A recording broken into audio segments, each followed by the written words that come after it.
All right.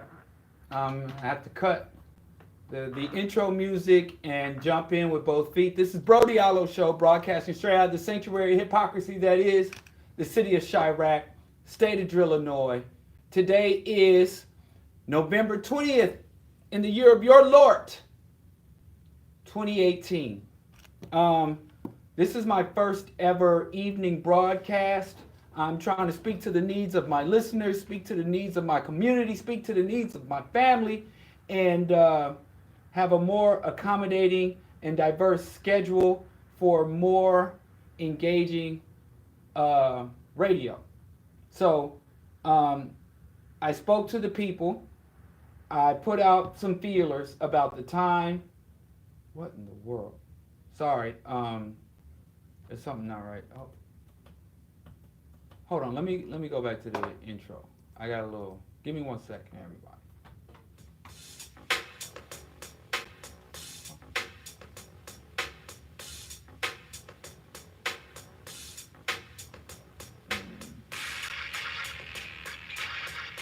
All right, cut. I tell y'all what. If I'm coming through on y'all end, then it's all good. If y'all can't hear me, let me know because I'm getting a little feedback in my headphones and I'm not.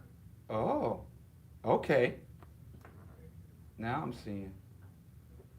Wow, master volume. So, oh, this is for my headset though. But I don't know if that's But anyway, I don't know what to tell you. Let me know if you can hear me on the Q4 site, AM 1680, or iTunes, TuneIn. Let me know. All right, yeah, I'm broadcasting from the studios of Q4 Radio, AM 1680. Anyway, this is my first ever evening broadcast. I appreciate everyone who gave me feedback on the scheduling inquiries I had, and everyone who's been with me from day one, and everyone who is now new to the live show because of the change in time. I appreciate everyone and everything, and hopefully this new schedule works out. I've missed a lot. I know. Um, I don't even know where to begin. It's a lot I got to cover. Um, And also, if I'm on the my alternate Facebook page, because yet again I am suspended from Facebook for hate speech. Um, so I know that's also causing some confusion, and I think the confusion is on purpose because last year at around this time I was suspended for hate speech as well. And hate speech, really, what I'm finding out when they talk about hate speech or what's qualified as hate speech on corporate social media, what they're really talking about is anything that is threatening to the status quo. You can hate on black people. I see hate and racist posts on social media every day. I often share, I screenshot or share or make public some of the hateful messages that I get across Facebook, Tumblr, Twitter. I often share that with people just so we can mock and laugh. I always try to remind um, the racist that you can only upset someone or cause them distress if you can create a state of disappointment or unfamiliarity in a person. You'd be surprised at what people can become accustomed to. So most sources of disappointment, anger, frustration, rage, fear come from when a condition or situation pops up on you that you are unfamiliar with, that is alien to you, or unmet expectations. So there's nothing unfamiliar to me about white aggression, and there is nothing alien to me about racism.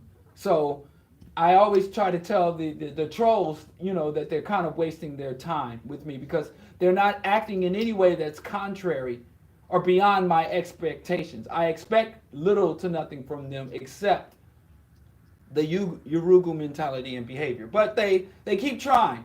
And I sincerely, you know, try to examine myself when I get that hate. I sincerely look and say, how do I feel about this? How is this impacting me?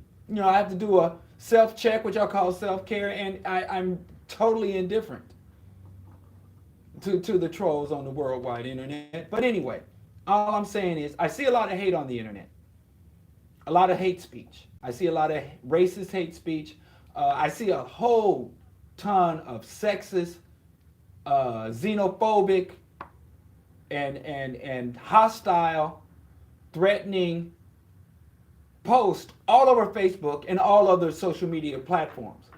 So I think a lot of times but a lot of people that I follow, you know, the living legend, wise, intelligent, Brother Shayon, Sister China Fox, a lot of people who I read, you know, Cleopatra, Kiki, whatever her alias she's using this week, uppity negresses. A lot of people I follow that I find uplifting, encouraging, enlightening, interesting, humorous, they're always getting suspended for hate speech and violating the standards. And I think I finally figured it out after like my 100th time of getting a 30-day suspension. That when they say hate speech, it's not that you're hating on women, because I could go online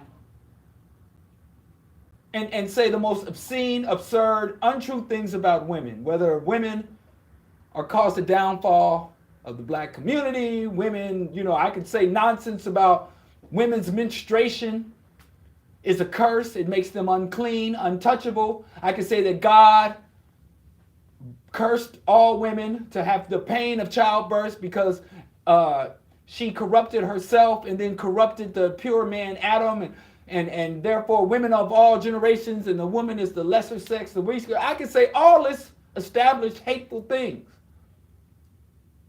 I could go on there and talk about how the Palestinians are terrorists, hateful things, inaccurate things, untrue things.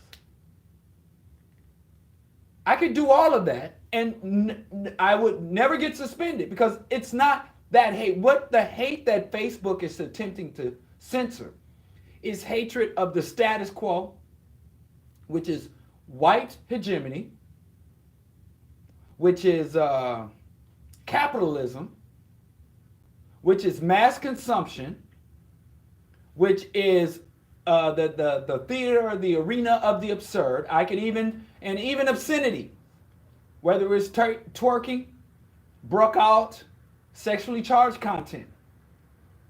So yeah, I have to send, I'm going to write a full page apology to Zuckerberg, to the Facebook staff, and Twitter too. The Twitter and the Twitter staff. I owe them an apology, because every time they've accused me of hate, I've always been like, where's the hate? Everything I say, I've learned, because I made it through. They tried to, I'm telling you, since I was 4th grade, an inquisitive black young man who enjoyed reading and learning and experimenting and adventuring. I tell y'all, and this is not a conspiracy. It's on tape. It's on record. You go to the Kansas City, Missouri Board of Education and follow me all the way forward, and you'll find that there has been a conspiracy to subvert my formal education within the Western educational system. They put me in special ed. They've suspended me. They expelled me from the public school system, and I had to go to private school with money I didn't have. And then when I got to college, it got much more intense. When I graduated undergrad and went to grad school, it got even more intense. But they've been trying to suppress my formal schooling, and I ain't had enough sense to just, rip up and not go. Because my Aunt Joanne, my Grandma Sonetta, and Grandma Bowie, and all the other women are like, get your schooling, boy. That had been indoctrinated into me. And so I figured I'd just go to school. But anyway, I found that there was a distinct drive to subvert me, but I had learned by the time I reached grad school that you could only tell the truth, that you could only level criticisms as a subhuman, as a black man on planet Earth, that my word wasn't valid, my observations weren't valid, my understandings and conclusions were all absolutely invalid, unless there's a little asterisk there. You can find a white expert, a white scholar, a white historian, a white validation for your black thoughts. And I'm like, wow. And all this time, y'all been telling me about bibliography and footnotes and all of that. It's not just about quoting and supporting your argument. It's more so about validating your argument. They don't tell you the truth, but the truth will reveal itself as you dissect white lies. So I figured it out. I would always come with white validation. And I'd use them all. I'd use conservatives. I'd use leftists. I'd use even racists. I'd quote The Bell Curve or Revolt of the Masses, all of these right-wing, far-right books. Military generals. If I want to call America an empire, I'd go get a European definition of empire. When I was at Brooklyn College and I wanted to talk about America being an empire, I could use Lenin to validate. But I couldn't use Lenin if I'm in Missouri, in the Bible Belt, in the Midwest. I couldn't use Lenin to validate the fact that I called the United States an empire. I'd have to use someone like Chalmers Johnson, who is a white, right-wing Christian Republican, who called America an empire as well. So I had learned that. In the academic realm, you could talk about the system, the status quo, the elites, the oppressors. You could talk about them like a dog. You can talk about their mama. You can talk about all aspects of their culture, their hygiene, their atrocities. If you did that, and that was a trick I learned where I was able to get through school. It got me out of Catholic high school, public, and some private colleges. But I gave it up. It was just a bit exhausting. But I found that doesn't work on social media. That does not work on social media. King Zuckerberg, the alien invader, all these techies, they don't care even about that. That don't even cover you. I can't even use white science, white evidence, white footnotes and bibliographies to protect me from social media censorship. So, but I'm still going to write that apology letter. I got to write that apology letter because I thought, this is not hate speech. What I said is not hateful, it's not threatening, it's not violent, and it is accurate. And I can validate everything I said is historically, logically, critically, scientifically valid comments. And I might use some of my regional slang. I might use some color folk vernacular, put my own little twang on it, and maybe clever use of emoji. But if you can get past all of my stylistic stuff, the meat and potatoes of my statement, I'm sorry, I didn't mean meat and potatoes. The tofu and turmeric of my statement is consistent. So anyway, it doesn't protect me. Going all the way back to 1992 up till the social media era, and I only got into social media probably about a decade. I'll give myself a few years. The Obama era, 2008. When I started doing social media blogging and messing around, it protected me. You don't know how many white scholars, white authorities I got up out of my face using that method. And now it's broken, so I have to figure something else out. Maybe I'll post on my blog and on social media commentary with the twerk. I'll maybe post kittens. And then in the comments, when I post cats, because cats are still popular, still ruling the internet, butts, big butts, wide butts, round butts, and silicone butts are still ruling the internet. So perhaps I will conceal my radical analysis, my Pan-African perspective, my critique of the systems and institutions of capitalism, industrial capitalism, and global white domination. I will conceal it, bury it under more socially acceptable commentary. And then when my wife get in my face, and I'm like, look, them butts is on my page to conceal. I was talking about, global degradation, ecosystem collapse. I was critiquing Trump's foreign policy. And them butts are not there for my enjoyment or anyone else's, they're just to conceal. Because bibliographies and quotations And peer review, that doesn't work anymore for me. I get no pleasure from the butts. You think she'll buy it? Anyway, shout out to Dr. Mingo, my wife. Yesterday was her birthday. And yesterday I was up till 3 in the morning. And she didn't say nothing about, hey, let's kill it. Let's go get some sleep like the elderly people we are. She was ride or die with me all night long for her party. And then she woke me up at 6 o'clock after going to bed at 3. Say, hey, you got this thing you promised to go to. You had a commitment to go to. And the thing I went to is a Heritage Cafe, a vegan, 100% vegan cafe on 79th Street. Black owned, and it won't sell out. Beautiful couple. And they hid it from me. First, I'm like, how you got a vegan? I know all the vegan spots in Chicago. They're like, we only been here a month or two. So, okay. I ain't as up on the vegan grapevine as I thought I was, but at least, like, if they had been around a year, I'd be disappointed in myself. Had a delicious green tea. They got pastries. They got vegan donuts, pound cake. Anyway, I can't wait to take the wife and kids there. I like to be able to go places where I can order food and not have to scrutinize and hope they not cross-contaminate my food with y'all pig feet, y'all bone gristle, y'all berry, y'all milk pus. I like to go to vegan exclusive places to see how y'all feel when y'all can just go somewhere and get down. Anyway. So anyway, I went there because, I came out of the closet. Wait, let me not say closet. I don't want to culturally appropriate nobody else's movement. I came out of the cabinet. I came out of the woodshed. I came out of my shell and made an official endorsement of a mayoral candidate. And I'm pushing Rep. 4 for my reasons, which will be systematically unveiled. You know, and this is really the first political campaign that I've lent my open support to and my time to since, man, way back when we got, who was that guy we got put on the city council? I'm talking to my wife. She's not here. But if she's listening.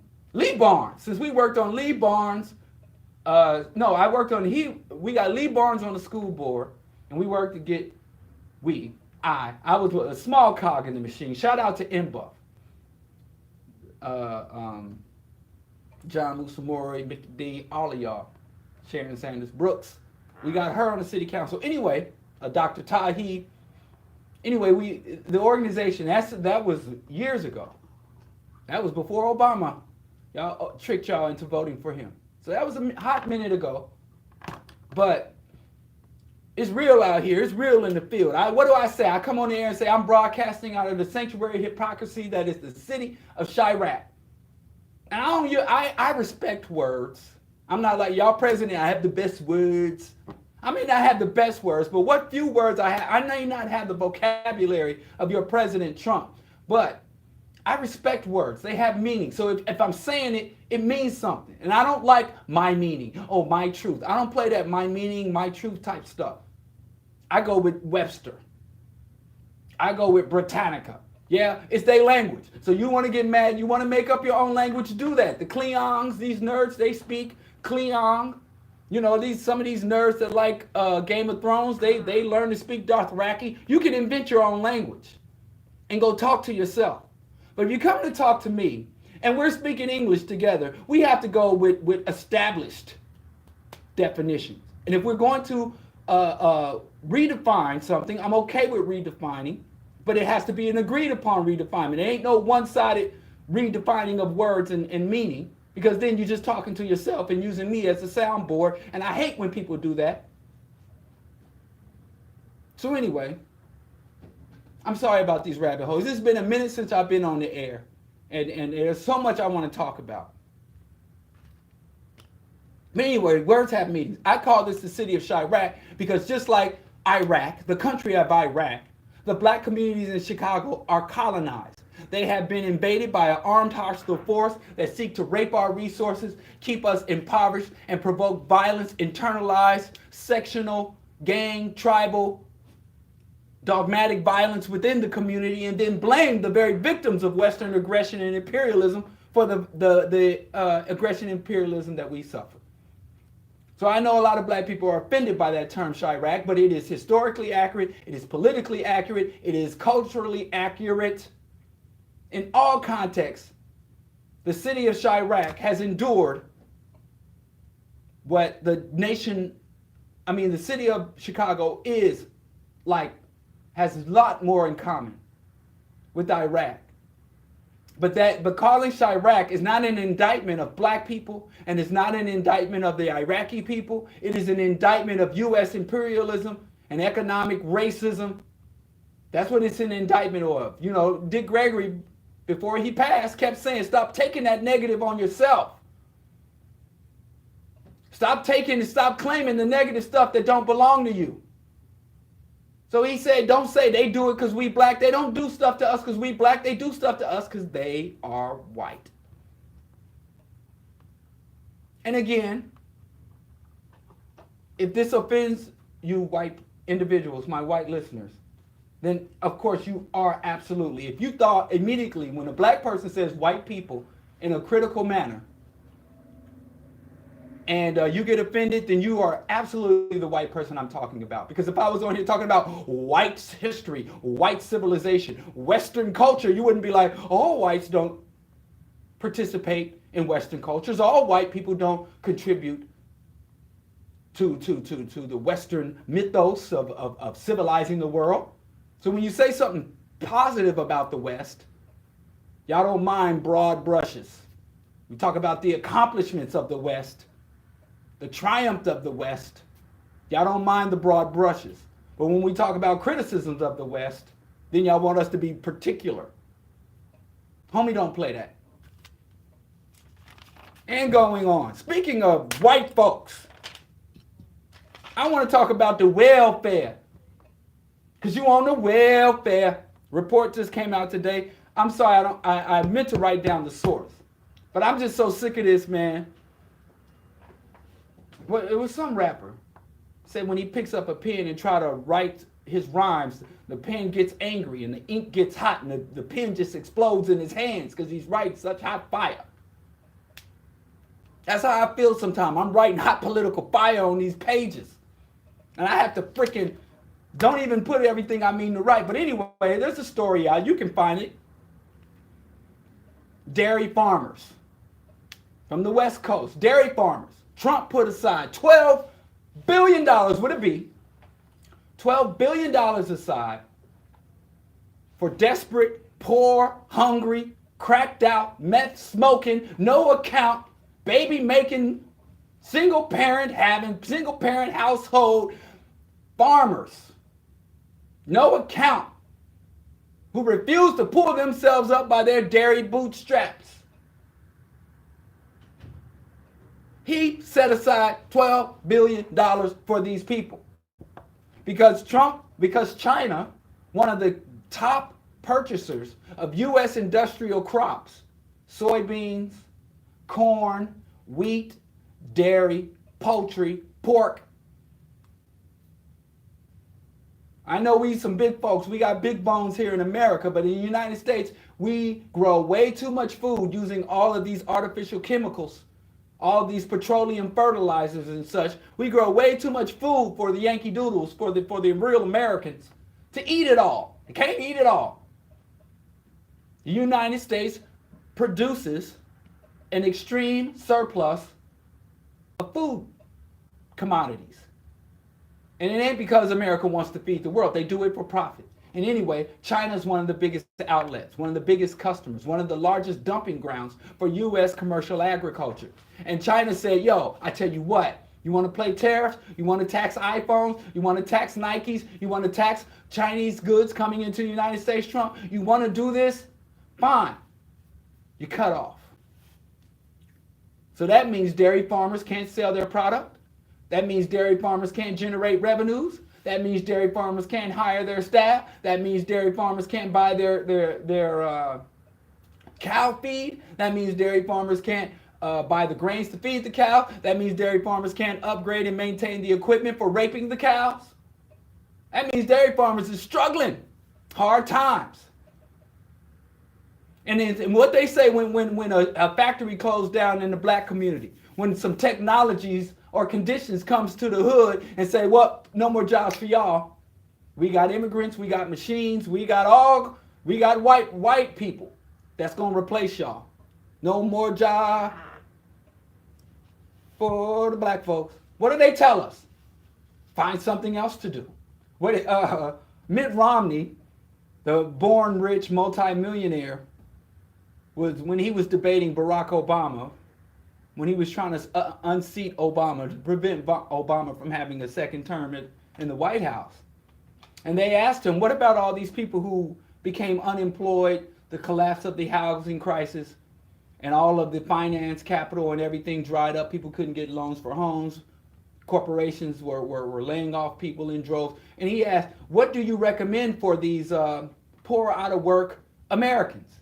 And he's like, well, if you get laid off from your job, and then your bank gets gobbled up, consolidated, or your credit rating collapses because your home was foreclosed on, if you really, really fall upon hard times, and the bank and can't help you, your savings run out, and the job market and unemployment is in double digits, what I recommend Americans do is go to their fathers and get a loan to start a business. Like Trump did. Like 80 to 90% of all rich people inherited their wealth. They ain't worked for a damn thing. They was born rich. But y'all want to admire these parasites. And then the pool of wealth didn't come from hard work. It came from hard theft, hard murder, hard corruption. But I digress. What do they tell black people when we can't get a job? Pull ourselves up by our bootstraps. Or that's what the Republicans say. You're on your own. You have the liberty and freedom to starve to death. But the good liberals, the neoliberals, Obama, Hillary Clinton, Cortez, they tell us, we're going to retrain you, uproot you. Something you've been training, working your whole life. You 50 years old, 60 years old. They want you to go back to school. Improve yourself. Learn a new skill. Learn coding. Develop an app. All this flowery nonsense. And on the way to fill out your school application, you're passing by graduates walking out of the school in the same predicament you in, going into the school, but that's what they tell us. One thing they never say to black people, here's $12 billion daggum dollars. A pool of $12 billion. And if you can come to the government and demonstrate a need, then we'll break you off. Welfare. They on the welfare. You get the welfare. That's Eddie Murphy. Classic Eddie Murphy. When has the government said, and they don't say for all poor people. They say dairy farmers alone. They got a whole different pool of resources for corn farmers. They got a whole other different resources for packaging, processing, shipping, transportation, steel, and all the other industries. So that $12 billion isn't for everybody, all the hard time industries, all the hard time white welfare, corporate welfare. That's just for dairy farmers alone. Welfare. But if you look up, the Wall Street Journal did an article on this, and also the New York Times. You just search dairy farmers, $12 billion, Trump, whatever, keywords. It'll come up right at the top. But they don't say welfare. They say procurements. They say aid, support, incentives. They don't say welfare. You know. So maybe that girl that was singing a few months ago, I'm a cow, go moo. I go moo. She's a prophetess. She's a priestess. Or maybe she's a witch. Burn her up. Whatever. She was on to something. I wish I was a cow so I could go apply for some of that $12 billion for a chunk of that money.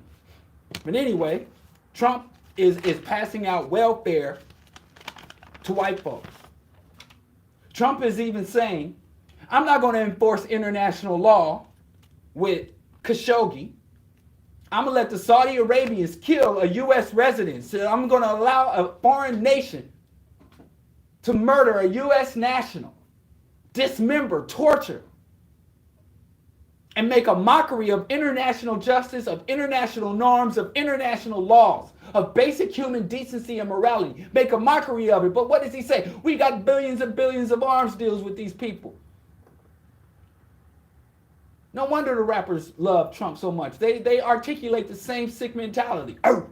It's all about the money. Cash rules everything around me. Cream, get the money. Dollar, dollar bill, y'all. Yeah. Trump, what y'all rapping about, what y'all dancing and shaking your ass to, is the sick mentality that governs the world now. For quite some time now. But I told Trump, put me on the payroll. I could advise Trump. I'll be sitting across from Trump like Kanye's crazy ass. Making me some of that money. Y'all. Because then I get listened to. People be like, what? All that stuff you talking. You don't have no money. They say you get power if you get money, but how you get those if you just a dummy. Dale Jones. Anyway. And I might say some things I shouldn't say because my blood sugar is low. This throws off my time. I should have already have eaten supper and be watching, a sitcom with my wife on the couch in front of the fireplace. That's where I should be at this time. Y'all got me out here in the streets. But anyway, if Trump had me on staff, I'd be like, I pull his ear. I put on a latex glove, a non-latex surgical glove, and I pull his coattail. And I take off that glove and dispose of it. Like, President Trump, Mr. Trump, Dr. Trump, Super Trump, Uber Trump. Trump, let me holler at you. Holler at your boy. Get over here. Let me tell you something. You talk about this Khashoggi thing, and you talking about you're going to let the crown prince of Saudi Arabia murder an American. Now, he's not a citizen. He's a resident, but he has all the rights and considerations of citizenship. He even had a good job here as a journalist. I say, Trump, come here. You pay me good money. On your administration, my people hate me. They all mad at me. They calling me hypocrites. They finally going to get all the stuff I posted online on my blog, stuff I write. They getting my shows. They wasn't listening to me before, but then I got this job with you. All of a sudden, I'm the center of attention. Because now they want to point out my hypocrisy. They didn't want to learn from me. No, but this ain't about me, Trump. Listen, man. You pay me good money, I'm going to do this job. Because I got good Midwestern values. I got the Protestant work ethic. So I'm on the Trump staff. I've discredited myself. My wife has left me. My community mad at me. But I don't care. Because like Trump, you know what? Y'all letting Kanye West go shopping for Negroes. He went to Negroes or Us. He went to Negro Discount Barn. He need to Negroes online shopping. He out here buying black folks at a discount. Amara Inya, shame on you. But anyway, I don't even want to get into that. I do want to get into that, but I can't get into that because my evening's all thrown off. I'll rebalance. I'll recenter. My chakras will vibrate at the proper frequency. Just give me a little time because I came up in here. I don't have none of the stuff. Y'all see I ain't got my bag. Luckily, I got my notepad because it was already in the car. But I had to pick up my son. This night show thing. I don't know. We'll see. Y'all let me know. But anyway, I'd be like, yo, Trump, did I mention I would only touch him if I had on the latex surgical glove? I pull his coattail. I pull his orange ear. Say, come here, Trump. Yeah. Let me tell you about the hypocrisy. You got Maxine Waters. You got Nancy Pelosi. You got Chuck Schumer. You got these punk-ass Democrats all up in your grill talking about how dare you not stand up for human rights. For international norms, how dare you not hold the court, the Saudi prince, how dare you not impose sanctions, how dare you, there's a dead era. Now, number one, I'd be like, well, you could talk about, since all of a sudden Democrats care about dead Arabs. Now, I also care about dead Arabs. I care about dead everything. I'm a vegan. I care about dead cows and chicken. I care about death. I really, really, really value and cherish human life. Real talk, though. So I do care about dead Arabs, Africans, Asians. I even work myself up to care about dead white people. I can't help it. I ain't gonna lie. I ain't as hard as y'all. Go to Umar if y'all want that hardcore. I'm human. I'm a humanitarian. What do you want from me? I care too.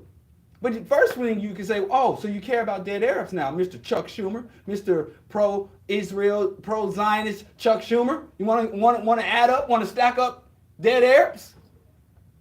You want to stack up and see who's really killing these people out? But he can't do that. You can't. Now, I know that's bad advice. That's, again, I'm talking about me, not you, Trump, and I'm here to serve you. So dead that. Don't mention who's really out here killing Arabs wholesale. Let's not mention that. Since we all of a sudden, the Democrats, the left, the liberals, the progressives, care about dead Arabs now. Did you look at Israel? You look at the Zionists. They killing a lot more than Khashoggi. Dismembering them, locking them up, bombing them, burning them. I mean, using illegal weapons like white phosphorus, a bomb that they drop that ignites the air, that literally you inhale that phosphorus and it burns you from inside out. Now, if Khashoggi was killed by the EDF, if the Mossad, the Israeli intelligence agency, had carried out that exact same maneuver, the liberals wouldn't care any more than Trump doesn't care. But anyway, I wouldn't even go that angle. Let me tell you something, Trump. I'm so cold-blooded. Best thing you did was make me, what would I be? I'd be the new attorney general.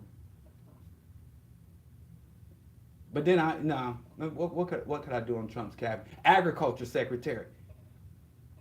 And I'd be over there distribution of the $12 billion. The hood be balling. But anyway, you brought me here to give you advice. And I'm an honest man, so I'm gonna do my job. I say, Trump, peep this. I want you to go to Twitter and hashtag Anwar al-Awlaki and Abdul al-Awlaki. Since they care about people being assassinated by governance without due trial, without due process, Obama murdered an American citizen, not a resident, like a U.S. citizen who had not been arrested, who had not been indicted, who had not been there wasn't even a warrant for his arrest, a search warrant for his residence. All he did was say, hey, I think the United States is doing some things I don't agree with. And Obama murdered this man with a drone bomb in cold blood, killed a U.S. citizen. Because we don't like governments that just go kill citizens that they don't like. But Obama took it to a whole nother level. Because Khashoggi got a fiance. They didn't touch her. She was standing right outside across the street. They could have smoked her too, but they didn't. Not that I'm singing the praises of that fanatical, monarchical theocracy, because I ain't got no love and I wouldn't set one pinky toe on the soil of Saudi Arabia, Kuwait, or even your favorite celebrities love to go and ball out. Want nothing to do with it. None of it. But I'm just saying, Trump, But they later killed his 16-year-old son. They said that whatchamacallit was creating an atmosphere and saying some horrible things and associating with terrorists, but they never revealed any type of terrorist activities or actions against the state. And even if they have some evidence without a trial, without a judge, without a jury of his peers, even people they kept standing over the body with the steaming hot smoking gun barrel in their hand, you can plead innocent or guilty of the charges and face your accusers and cross-examine the witnesses. Obama didn't do none of that, and he bombed that man to paste. And then he bombed his 16-year-old son, who was born and raised in the United States, a Yankee Doodle kid with a goofy afro and crooked wire glasses, who was not even religious, let alone fanatical. So Obama's bombing and murdering whole bloodlines. And guess what? Those same Maxine Waters, Nancy Pelosi, Chuck Schumer, those same Democratic leaders ain't saying a dadgum dirty word, but they didn't say nothing. They applauded Obama. Now go to Twitter and do your magic, Trump. Go to Twitter and do your magic. Say, hey, soon as y'all arrest Obama, I'll sanction Saudi Arabia. Soon as Obama is brought up on those charges, I'll call for the Sultan, the king, whatever, of Saudi Arabia to be investigated. That's what I would tell Trump to do. That's because that's what I think as soon as I hear that, oh, all of a sudden, Arabs' lives matter, ALM. Arab lives matter to Democrats now that it's Republicans or Republican allies or Republican administration doing the slaughter, the illegal invasions, overseeing the slaughter, the genocidal warfares in the Middle East, and financing Middle Eastern tyrants and oligarchs to oppress their own people for the extraction of their oil resource. Goddamn hypocrites. Now, I condemn what happened to Khashoggi. I condemn what Obama did. And if you're willing to go back to my suspended, inaccessible Facebook account, I think the public can still see it, but I can't do anything with it. And you want to scroll all the way back to the Obama administration between 2008 and 2018, you will find that I was an aggressive, unrelenting critic of Obama. And I made the promise in 2016, I said, all of you pack of hot dog neck looking fools who want to go in on Trump for committing the same atrocities or justifying the same atrocities that y'all excused for Obama, I'm going to call it out. And I didn't keep that promise. I ain't even going to pretend like I did because it was just too much. Every damn day, Trump was doing some identical things that Obama did with less couth, with less charisma, with less melanin, with less rhythm, with less grace and poise. I'll admit that. Less articulation, but the same outcomes and actions and agenda. And I said, and when I see it, I'm going to call. But ain't nobody got time for that. I couldn't keep up. Just about everything the masses of the people condemn Trump for doing, they're really just mad he's just doing it without any tact because they supported other administrations and other public servants who did the dirt. But I keeps it real. I keeps it 100. But that's dangerous. They got to thinking about Khashoggi. Now let's jump over to Tekashi 69. Hashtag keep Tekashi 69. Keep Tekashi 69. They said he was in the courtroom, a lawyer who was actually there for another incarcerated victim of the U.S. justice system. They said he was shivering. He couldn't stop. His voice was shaking. Ain't no such things as halfway crooks. I wish, go listen. He shook, literally shaking. He shook. Ain't no, scared to death. He's scared to look. I'm going to have to play that. Now it's in my head. So before we go out, we're going to listen to Shook One. He ain't a crook, son. He's just a shook one. Cowardly hearts and straight up shook one. He ain't a crook, son. And I have to tell you, I'm indifferent. But stuff pops up on my radar. I don't listen to Tekashi 69. Not a fan, totally disinterested. And I don't criticize kids who listen to it. I let the children have their mess. I don't criticize children for their mess, how they dress, or their lingos, because I was there. Decades ago, and there was no internet, so my lunacy was limited to East Hills Village public housing projects. My lunacy was limited to Bishop Hogan High School, Southeast High School, all the dirt I did, state line basketball court, the tunnel. Y'all remember the tunnel? Imagine everybody that grew up in Kansas City in the 80s, early 90s. Remember the tunnel where y'all go up, we go over there and fill up? Well, I'm not gonna lie, I wasn't one of the cool kids. But the cool kids, yep, snitching, would go to the tunnel and fill up on each other, a little secluded place, just by one of the entrances to Swole Park. Yep, I'm snitching. Telling your elderly parents what y'all did. So I'm saying a lot of people, let me tell you, anybody under the age of 18, 21 that's listening to me, everything you did, your parents did it 3 times. Smoke, smoke, drink, drink, sip, sip, touch, touch, licky, lick, snippy, snip. They did it. But I'm one of those honest adults. I'm one of those honest adults. So I'm snitching. I'm being a generational traitor. But anyway, let's get to the topic because I'm going to have to wrap this up. Now, the new time, I was wrong. I said the new time was 8 to 10.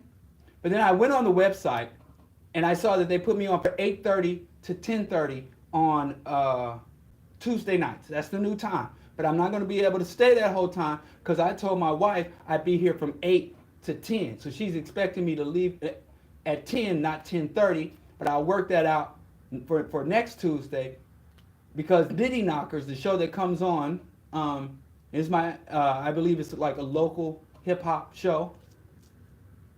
Check it out. Comes on and goes off the air 15 minutes before I go on the air. I guess they, which makes sense. They want to spread us out.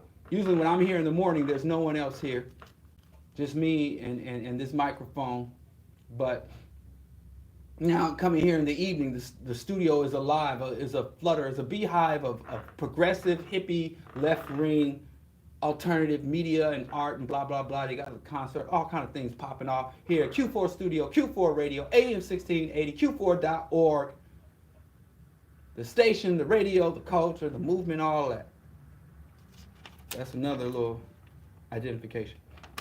Anyway, let me get to the topic. Because let me tell you what I'm talking about Friday. Friday, I'm going to talk about America's bloodless coup d'etat. America's bloodless coup. Isn't that a provocative topic? You know what I'm most proud of the Bro Diallo show? A couple of years, more than 2 years we've been here. What I'm most proud of are the titles that I come up with. Y'all need to go to YouTube right now and just scroll down. I would normally tell you to go to my Facebook page and not my Facebook page. I would normally tell you to go to the DialloKenyatta.com. DialloKenyatta.com will be up soon. I know I've made this promises many times, but by the time y'all didn't ate your dead salmonella infested turkey, you didn't ate your chitlins, you're sitting there with your blood pressure and your sugar all out of whack, sitting there listening to some old blues tones, damn near passed out at your grandma, your auntie, cousin house. By the time y'all going through all y'all ritual of day off day, I think every black person should call official government holidays day off days. So the November day off day and the December day, by the time you get through with your November day off day, so that's all it should mean to us. Don't get invested. By the time we get there, the Bro Diallo show. But if you go to my YouTube page, the titles are what I like. Like Self-Affliction, Understanding White Rage, We Oppress Boss, Intersecting with Enemies, Socialism, Scourge or Salvation, Obstructed Intersections, Race, Class, and Gender, Capitalization of Castration, Star Doom, Black Celebrity Under White Supremacy, Toxic Black Masculinity, Descendants of Slave, Regressive Identity, and Toxic Mentality, From Victim to Vector, Understanding Cycles of Abuse, From Barbarism to Decadence, Erosion of the American Empire, The Black Star Line, and Cooperative Economics. That's not really one I'm proud of. Black Star Line, Cooperative Economics. That's just basically a straightforward title. It's not as clever as I would have it to be.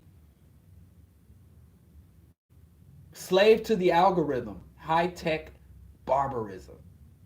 Good. That's good, right? Making Malcolms, revolutionizing black youth. So you need to go to the Diallo Kenyatta YouTube page. Plenty of titles.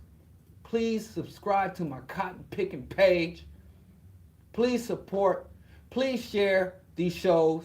Now I got a nighttime show, and also I'm going to start opening the phones in the evenings, so you don't have to be up early in the morning in order to hear the show. I'm trying to be responsive to the audience.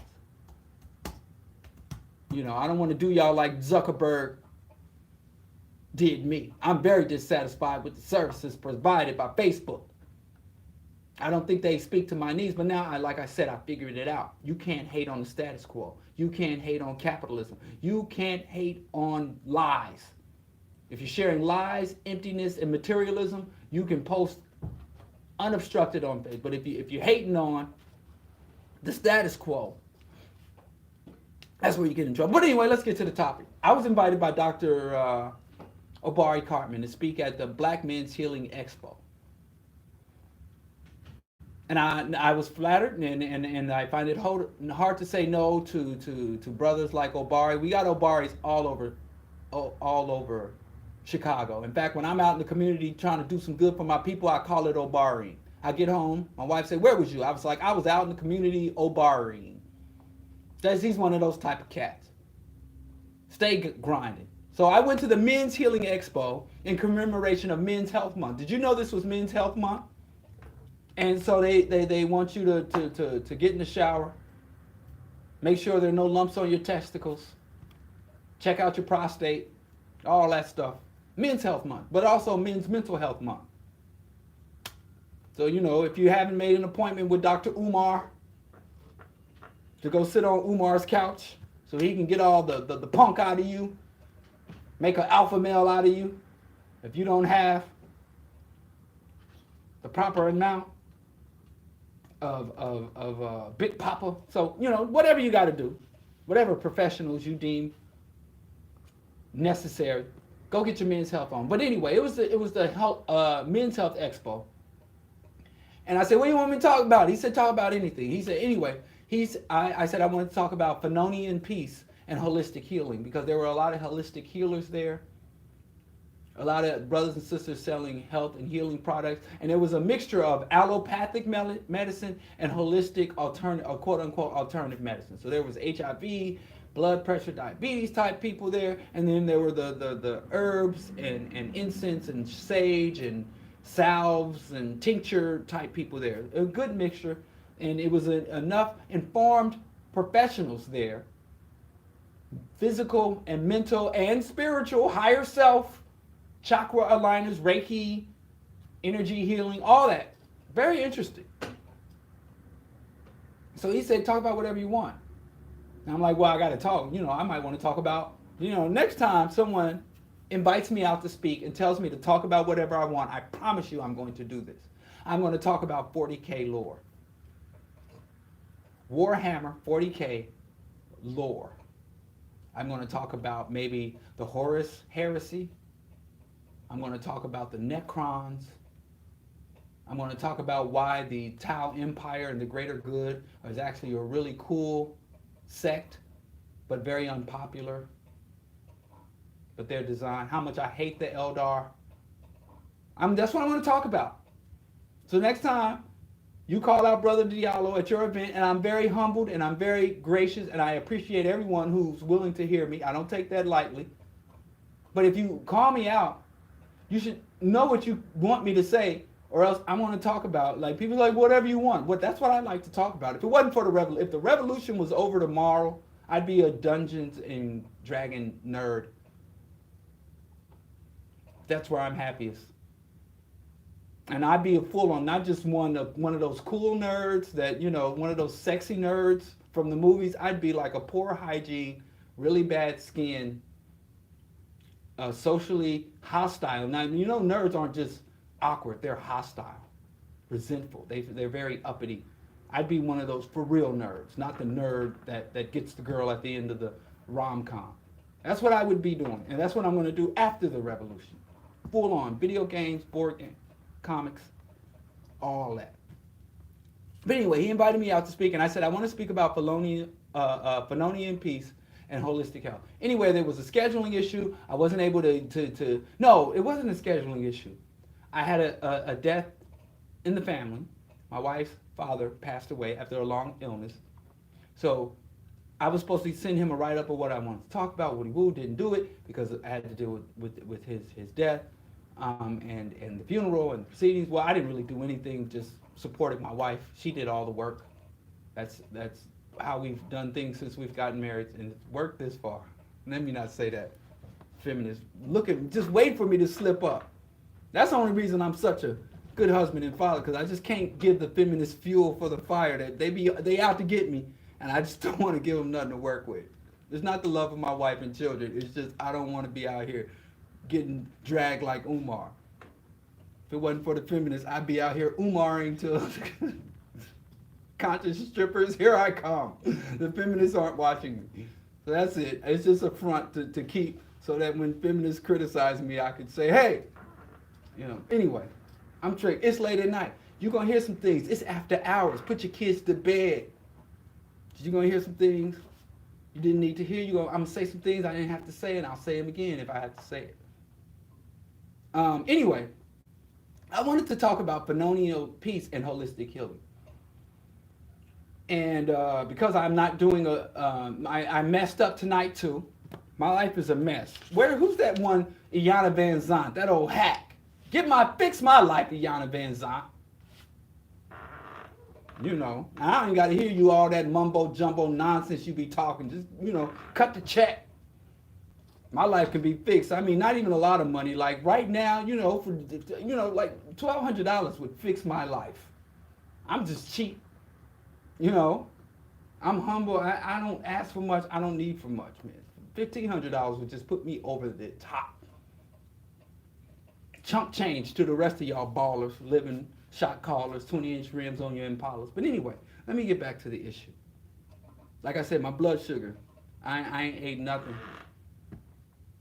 It's way past dinner and almost to bedtime for me. But I'm going to do this for the people. I suffer, struggle, fight for the people. Anyway, I want to talk about Fanonian peace. And Fanonian is basically relates back to Frantz Fanon. So Fanonian peace is not the absence of violence, because that's what we mostly call peace, absence of violence. Now, we call peace the absence of personal violence. Like I'm at peace. Like peace in this society has a really weird concept. Because you could be standing and you have people, like I encounter people who say, I'm a peaceful person. I'm a non-violent person. And they got a phone in their hand that's full of coltan, gold, silicate, and other rare earth minerals in their hand that has not only led to the death or was produced resulting in the deaths of minors, child workers, child labor in Africa and Asia, that maybe went to an Amazon facility where exploited workers who are wearing diapers to work because they're not allowed bathroom breaks, who are literally having their tendons and ligaments and muscles ripped from their bones because they would work so hard for $15 an hour. That's what a human life has been concluded to be worth. And so the phone in your pocket, nothing but violence. It's a product. It's a byproduct of violence. Yes, I have a phone too, but you never hear me talk about I'm in peace. I'm at peace. I'm not at peace. I said I value life. I never talk about that. I'm peace and all that stuff, right? And then let's move beyond the phone. A man might have a wedding band, gold with diamonds in it. Do we even got to talk about precious metals and how they come to be on our bodies, where they come from, how they get to us? South African miners being gunned down by the black government set up by Nelly Mandela, the king of the sellouts.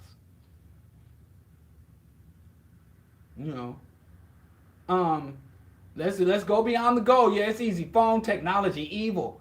But let's talk about your clothing, your shoes. Made in Bangladesh, Haiti, Vietnam, Dominican Republic.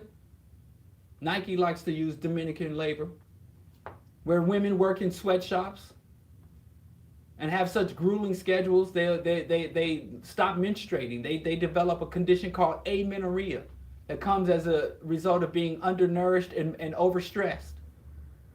Young girls don't even menstruate anymore. Their bodies just start to shut down. Their organs start to shut down so that you can floss, so you can be a sneakerhead. So you can have 24 pair of sneakers for 2 feet. To be a glutton, mass consumer. So you can have those status. So everything that sustains your life, if you live in the United States and most other countries, it's drenched in blood. When you go to buy your whatever and wherever, that dollar, that value of that dollar is based on the global imperialism. The value of the dollar is fiat currency.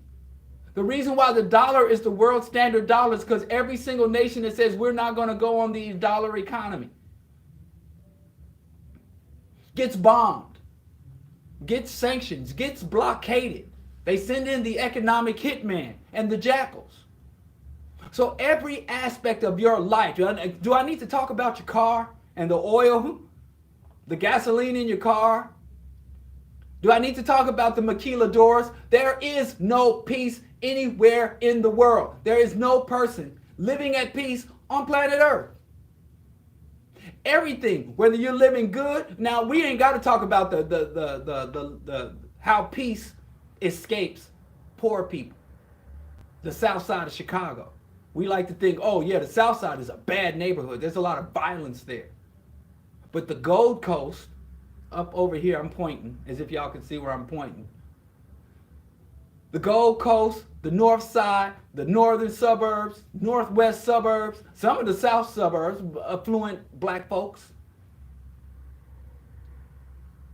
They don't have gun shootouts in the streets. Because the wealth of the elite isn't based on street level violence. It's based on global violence. They profit off of international violence. But they have a distance between the violence that's, if I'm a billionaire, I can sit at home while people die overseas for my well-being. But if I'm a poor black man, I got to strap up and take it to the streets and shoot people to get my bread directly. I have no sterilizer. I have no helper. I have no maids, butlers, and soldiers who are going to fight to make me rich. But it's all violence. In fact, I respect a street-level criminal more than I respect Donald Trump, who is a criminal and a con man who don't get his own hands dirty. Allows other people to do his dirty work for him. Pump.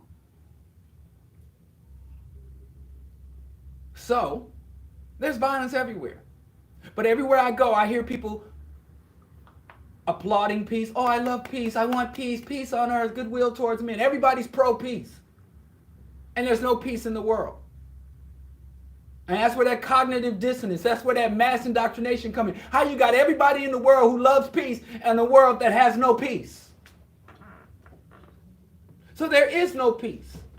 And so I go to the Men's Healing Expo, and there was an emphasis on suicide, on violence, on the stress, the struggle of being a black man in America, especially a poor black man.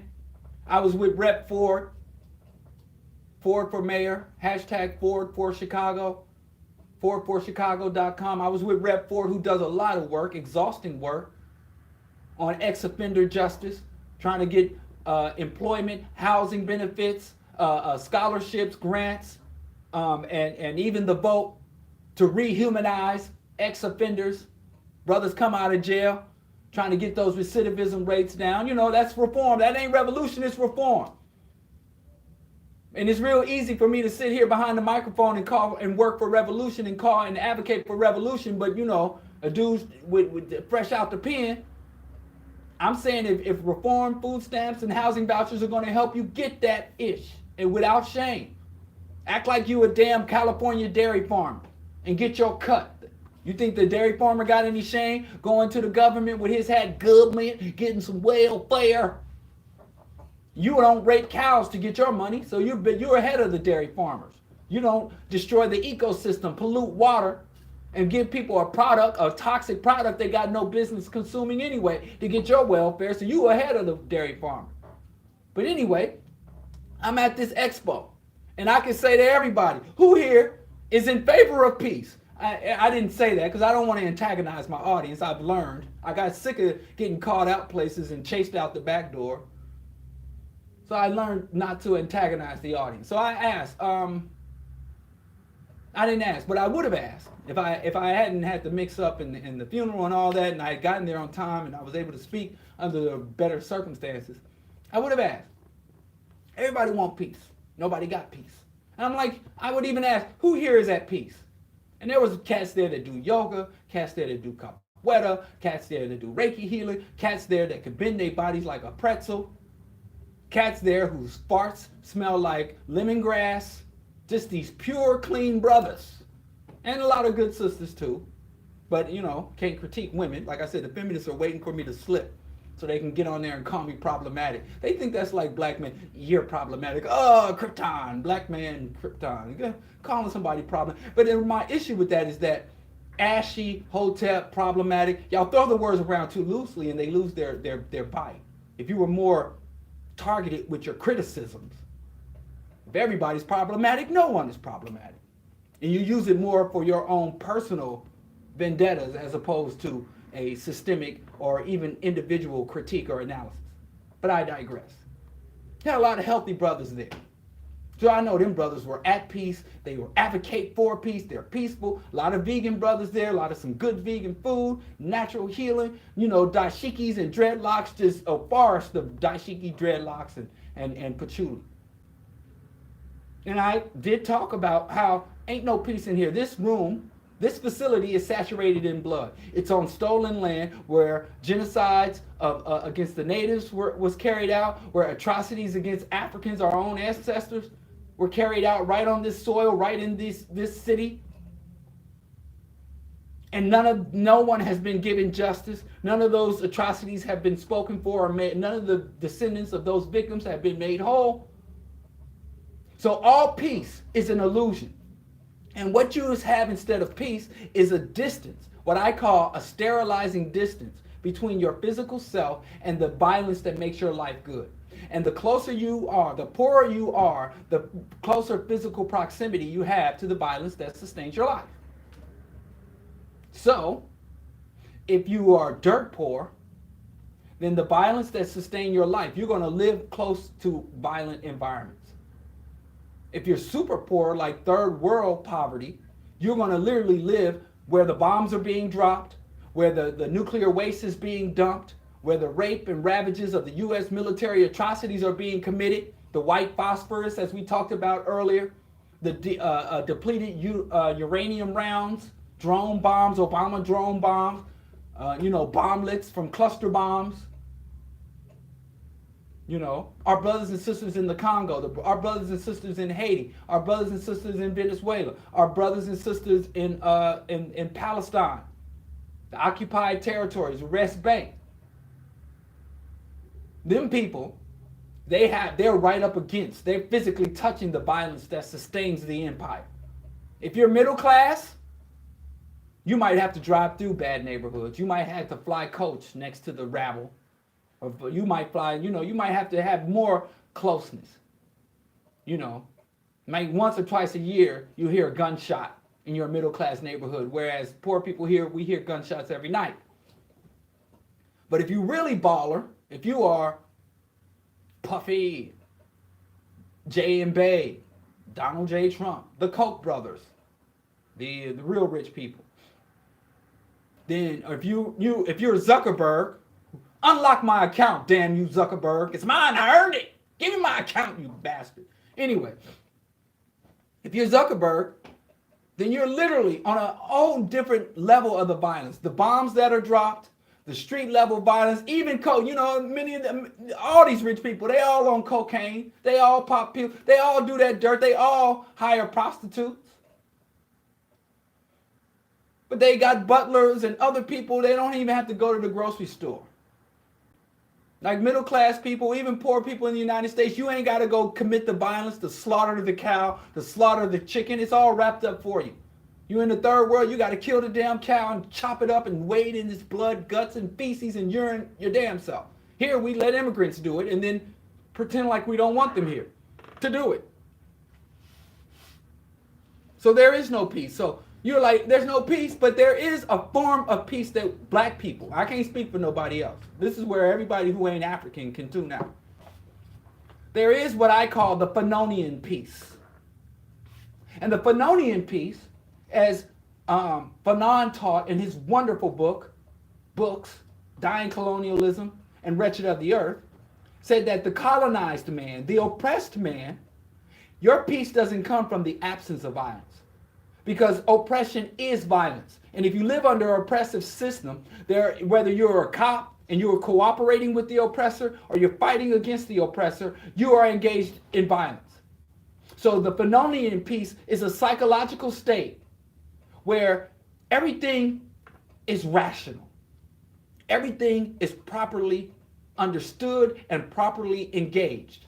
You can be at peace in the middle of a war zone if you engage in the proper understanding and the proper actions based on that understanding. So the Fanonian peace, people are getting shot. That's violence. But Fanonian peace is when the oppressor is getting shot by the oppressed. That's Fanonian peace. That's rebalancing. When the people riot, that's Fanonian peace. When the people rise up in righteous outrage and righteous indignation and burn some stuff down, that's Fanonian peace. When you organize in the street for your liberation, when you commit your time, resources, and energy to the liberation of your people, to the disruption of the systems and institutions of your oppressor, that is Fanonian peace. Oh, just a calmness come over you. Because you know that you are engaged in rebalancing the world. Because if you are oppressed and you are not fighting your oppressor, then you are engaged in violence against yourself. And that violence against yourself could mean drinking yourself, snorting yourself, or just eradicating yourself. And you ever seen a self-eradicated black person? They have no black thoughts. They have no black rhythm. They have no black words. They have no black worldview. They act like white people. They act like they're oppressor. They worship the oppressor's gods. They value what the oppressor values. They disvalue what the oppressor disvalues. They're just husk. They are husk. Clarence Thomas, Colin Powell, Congolese rights, Barack Hussein Obama, Michelle Obama becoming a husk. They're not real people. They're not sincere entities. They are not African. Dale Jones said, if you're not African-centered, then you're a saint. And I don't mean acting African, because there's a lot of black people that speak African language, worship African gods, and wear African garbs, and they're just as husky. I don't think that's the proper use of that word, but they're just as dead inside as the black. They're acting African instead of being African. They're acting black instead of being black. You feel me? Do you follow me? And we're talking about philosophy here. We're talking about concepts. We're trying to put material reality in such a way that we can comprehend it, and then based on that comprehension, construct or lay out appropriate actions in the proper pathway forward. So Fanonian peace is a peace that comes with being aligned and attuned with reality. I am oppressed. Oppression is a terminal and unnatural state. And as an oppressed entity with a functional mind, my job is to engage the system in such a way that subverts, delegitimize, and eventually will end my oppression. And with that, whether I am locked down in prison, whether I'm in the streets struggling, whether I'm just trying to hold my life and my family together and make it to the next day so I can improve myself, so I can become better efficient at countering oppression, there's a certain peace that comes with that. There's a certain balance, a certain what you call homeostasis that comes with that. There's a certain release of stress that comes with being what you are, an African. And being an oppressed African is better than being a delusional citizen of an empire that don't want you. And then from that state of peace, you can pick up a brick, you can pick up a gun, hell, you can pick up a petition or a ballot and engage in rational, self-affirming, life-affirming actions. Paving a way, increasing justice, and diminishing injustice in the world. That's Fanonian peace. You only get Fanonian peace from engaging in protracted struggle against injustice, against your oppression, even if you have to do violence. As Khalid Muhammad said, there's healing in the killing and there's medicine in the murder. There is healing in the killing and medicine in the murder. Now, I'm not advocating y'all go kill and murder, but there's also healing in organizing, planning, executing political, economic, and cultural subversion and opposition to the systems and institutions of capitalism and oppression. That's Fanonian peace. So, and I can't really get into to holistic healing. Like I said, I'm running against the clock here. I got the wrong time. Next time I'm going to go till 10:30, but I won't go on till 8:30. But I also like to talk about holistic healing. Let me take a moment. But I also want to deal with what causes violence, because we were also talking about, there's so much here. I might have to do this show in more than one part, maybe 2 or 3 parts. But I also want to talk about the bloodless coup. And in terms of talking about the bloodless coup, in terms of dealing with the bloodless coup, there's a lot of details here. But anyway, we'll keep on until we keep on until we gone. Holistic health. I also said nobody's at peace. I also told the group of a bunch of healthy vegan martial artists and yoga practitioners, health enthusiasts, did I say vegan? I told them that no one is healthy on the face of the earth. And this wasn't conceptual. Like Fanonian peace, that's more of a philosophical. There's real world application, but it's more of a philosophical understanding and redefinition of what peace truly is. It's more of a refinement, more of a refinement of the often used and celebrated concept of peace, but also the inescapable, the illusion of peace. Whereas holistic healing, that's more of a materialist analysis. Holistic means complete, all aspects. And the concept of holistic healing in allopathic medicine, which is the standard medicine, the symptoms present, you diagnose a person based on the symptoms and diagnostic tests. And once you get you identify the symptoms, you do the diagnosis, you identify the disease, and then you come up with a treatment plan, and then you have a prognosis and all that. That's the allopathic medical method. So if I walk in the doctor and I got the sugar, I've been feeling a little dazy, I've been having a little dizzy, been having a little heart flutterings and stuff, my foot's swollen, my fingers are tingly, and I go in and I say, doctor, I don't feel good, and he said, you got the sugar. No self-respecting doctor would say you got the sugar. They say you have type 2 adult onset diabetes, but they don't call a type they used to call, even back in 93, 94, 95, when I was, learning to be a radiographer. They used to say type 2 adult onset diabetes, but they stopped saying adult onset. They used to say congenital diabetes, the old medical books. Congenital diabetes mean you're born with it from birth, and then type 2 diabetes meaning you contracted it over lifetime. Because 3, 4, 5, 6-year-olds started developing adult onset type 2 diabetes. And since children started developing these ailments, you couldn't call them adults, so then they just started calling it type 2. And very rarely, if you go to a doctor who's in his maybe 60s, 70s, he will say, oh, you have adult onset. If you go to these younger, hipper, internet doctors, WebMDs, these CVS corporate, doctors, they're going to say type 2. But anyway, you go in there and you say, I have type 2 diabetes. You say that to a doctor. And an allopathic physician will treat the diabetes and treat the symptoms. But if you go to a holistic practitioner, they will treat the person, not the disease. In allopathic medicine, you're defined as your disease. So if you have cancer, you go to the oncology unit. If you have diabetes, you go to an endocrinologist. You got a gunshot wound, you go to a emergency physician or whatever. But if it hits a bone, then you go to the osteologist or whatever. And so everything's divided up and separate, in literally separate parts of the hospital. And diagnosis is separate from treatment. And one's on one floor, one's on another. Everything's separate. Holistic combines all that together. The diagnosis is a part of the treatment, not separate from the treatment. And you're diagnosed as you're treated, and you're treated as you're diagnosed. And holistic medicine, and these are broad concepts. I mean, there are so many damn books. My wife owns at least half of them on holistic health, philosophy, holistic healing, herbs, and all that. So it's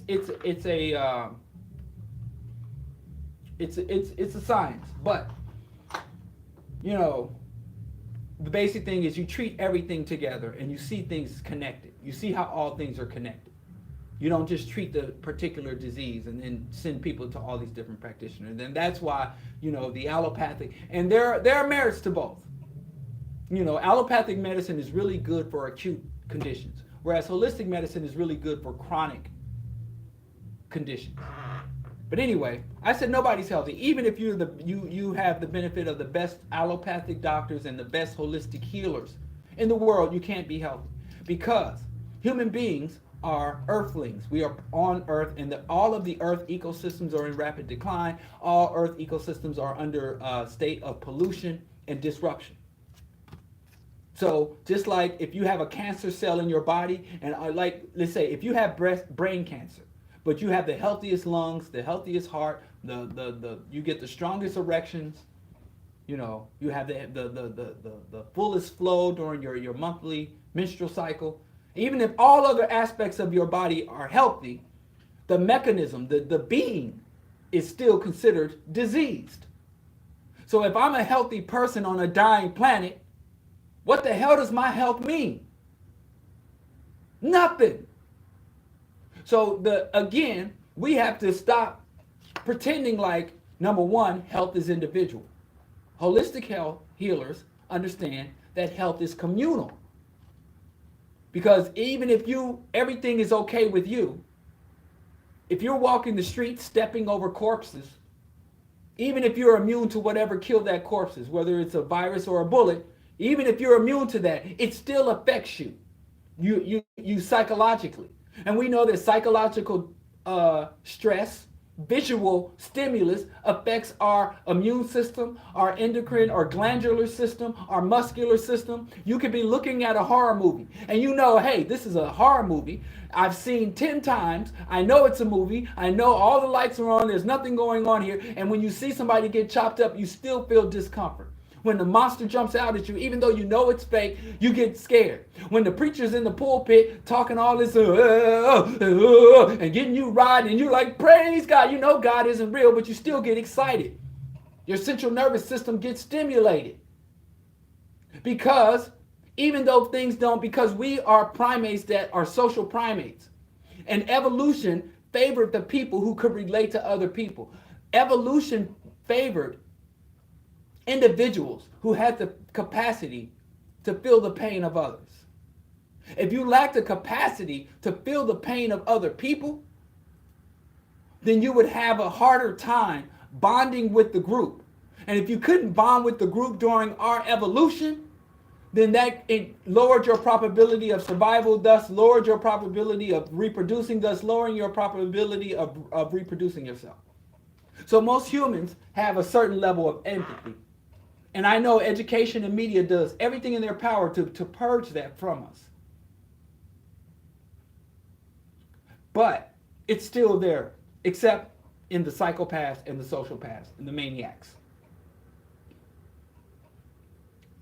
And so even if you're a healthy individual, holistic health dictates that you must not only work for the health of everyone around you, your immediate family, work for the health of your community, work for the health of your region, work for the health of the state, work for the health of the oceans, and the polar ice caps. You have to work towards the health of the entire planet.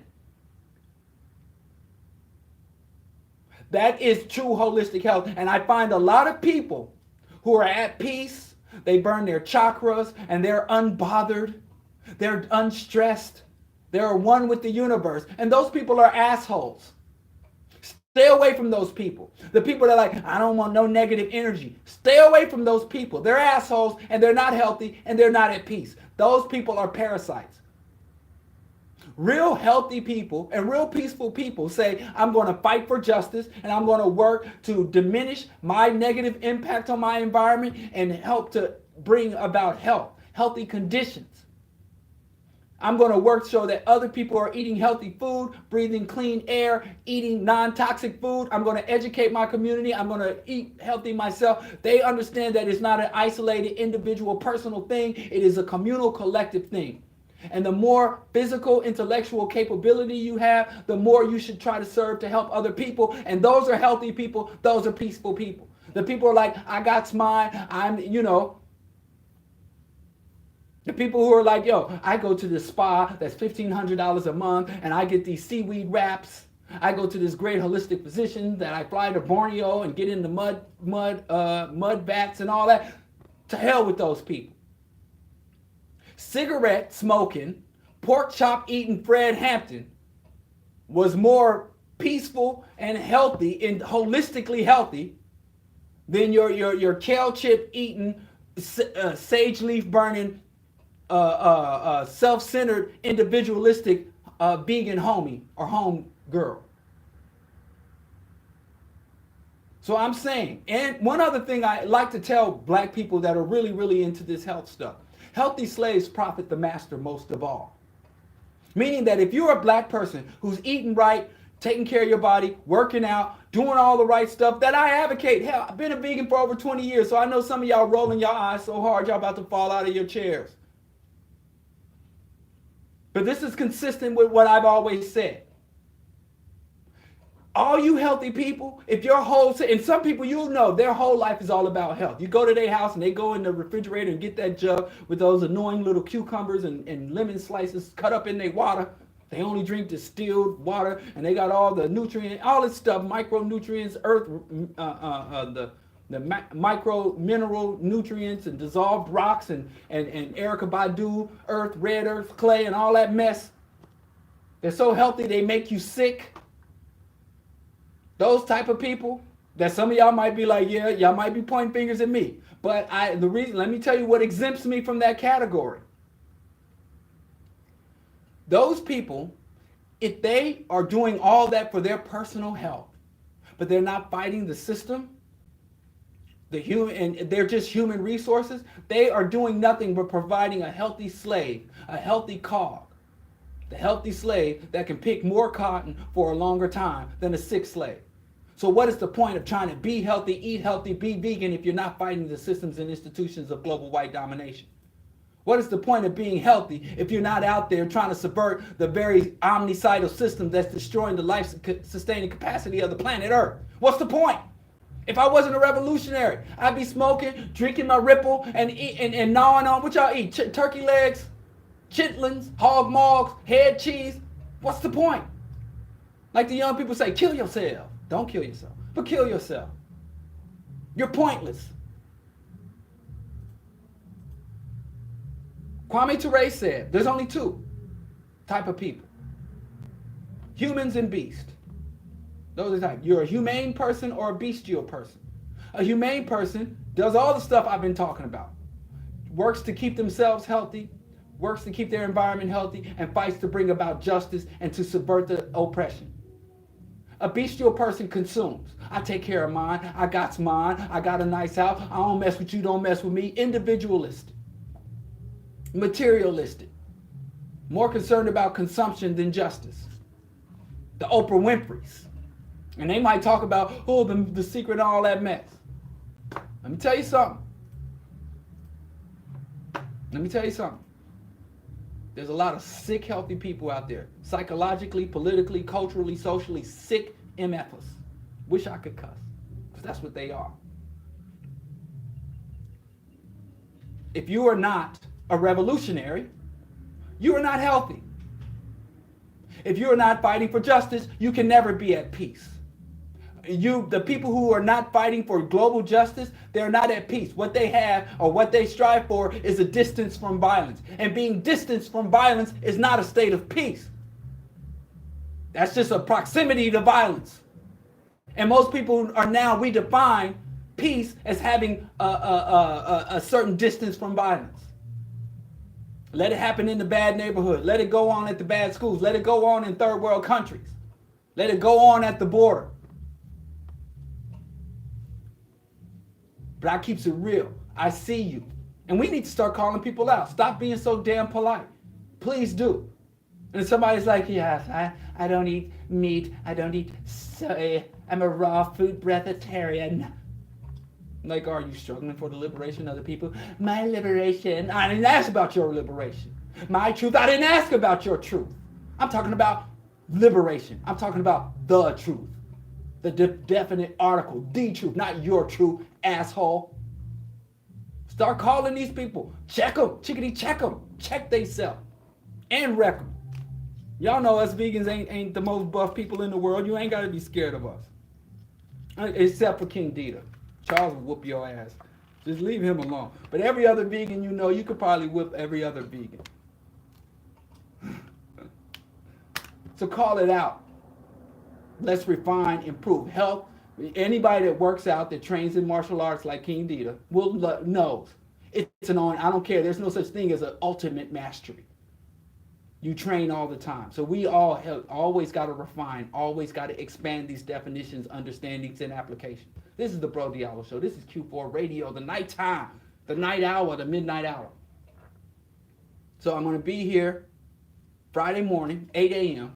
sharp. I hope that's right. I'll check, make sure I talk to the station manager and Q4 President John, make sure that's all set up. And I'm going to be talking about America's bloodless coup d'etat, or the bloodless coup, American bloodless coup and subversion of the New Deal. And the reason I'm going to talk about this is because the same way the elites have subverted democracy in America, we can use a lot of those techniques to subvert capitalism, believe it or not. But anyway, I promised y'all, before I get out of here, we're going to play some Shook One. And so we're going to play Shook One. We're going to wrap this show up. Bro Diallo Show, my first official evening broadcast. And then I hope this time slot works for me and it works for everybody else, and we can keep going to build progressive Pan-African media. I'll say it one more time, q4.org, tune in at iTunes Radio, AM 1680, Bro Diallo Show, Pan-African Perspective. Please go to Patreon/Diallo Kenyatta to support the show. We ain't even breaking even. We're still hemorrhaging money and resources, but I can't continue to subsidize my damn show. I need your support. If you don't have revenues, if you can't become a Patreon supporter, please, at the very least, please share the show with your friends, family, enemies, and love interests. Just share it. Go to the YouTube page, subscribe, and also give a shout out to Q4 and appreciation for providing this platform. And here we go. And also Ford for Chicago. Vote for Ford 2019. Shook Ones. I'd like to dedicate this to Takashi, fake ass gangster Shook 9. Not 6ix9ine Shook 9. 6ix9ine. This goes out to you, Takashi.